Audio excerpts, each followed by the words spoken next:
Hi friends, మేమైతే శనికాడికి వచ్చి ఇంటికి వెళ్తున్నాం అన్నమాట. చూడండి, నేను శనికాడికి వచ్చినట్టు ఉంటుంది, వాకింగ్కి వచ్చినట్టు ఉంటుంది అని వచ్చినాము శనికాడికి. ఇంటికి పోతున్నాము. చేను అయితే బాగానే ఉంది ఫ్రెండ్స్, దేవుని దయ.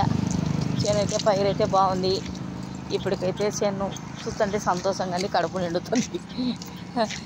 అంటే కంకిడిచింది, పర్వాలేదు, ఒక రకంగా అయితే బాగుంటుంది. ఇప్పుడు నక్కజొన్న అందరూ నక్కజొన్నే పట్టినారు. అన్ని పైర్లు ఇచ్చిపెట్టి ఇప్పుడు మళ్ళీ అందరు నక్కజొన్న. ఏడ చూసినా నక్కజొన్న.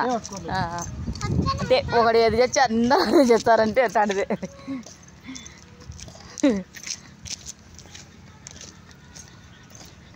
మా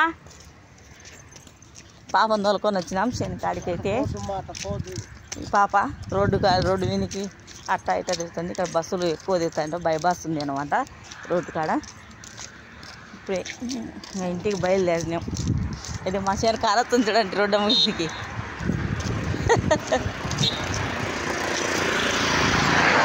కార్లు, జీపులు అన్నీ వస్తుంటాయి.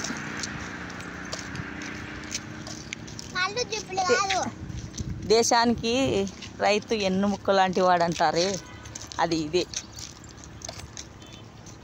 పైరును చూసుకుంటుంటే రైతుకు సంతోషంగా అనిపిస్తుంటారు. కానీ ఆ పైరు బాగా పండి వచ్చి చేతికి వచ్చినప్పుడు మనకు అప్పుడు సంతోషం పడేది.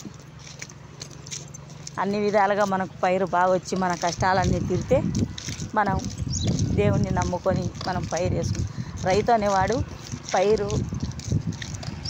రైతు పొలాన్ని నమ్ముకొని ఆ భూదేవి తల్లిని నమ్ముకొని పైరు వేసుకుంటూ ఉంటాడనమాట. ఆ భూదేవి తల్లి కరుణించితే రైతు గడ్డన పడతాడు, లేకుంటే రైతుకు కష్టాలు లేకుండా ఎట్లా ఉంటాయి. అనుకునే కాడికి పైరు దేవుడు ఇచ్చే మనకు కూడా సంతోషంగా ఉంటుంది. మన కష్టాలు తీరుతాయి, మన కష్టానికి ఫలితం దక్కుతుంది.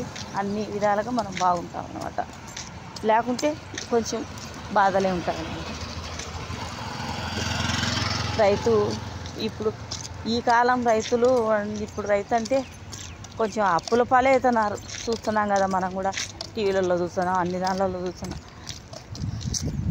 సొంతం పొలం ఉండి వేసుకుంటే 10 రూపాయలు మిగలగలుగుతుంది. కౌలుకు తీసుకొని వేసిన వానికి ఏం మిగులుతుంది? ఏం మిగలదు. కష్టాలు మిగులుతాయి, అప్పులు మిగులుతున్నాయి. అంతే ఫ్రెండ్స్. రైతు ఇప్పుడు ఎంత బాధపడుతున్నాడో ఆ రైతుకే తెలియాల. పక్కన వాళ్ళకి ఏం తెలుస్తుంది? అదేం రైతుకి ఏముందిలే అంటారు. కానీ రైతు పడే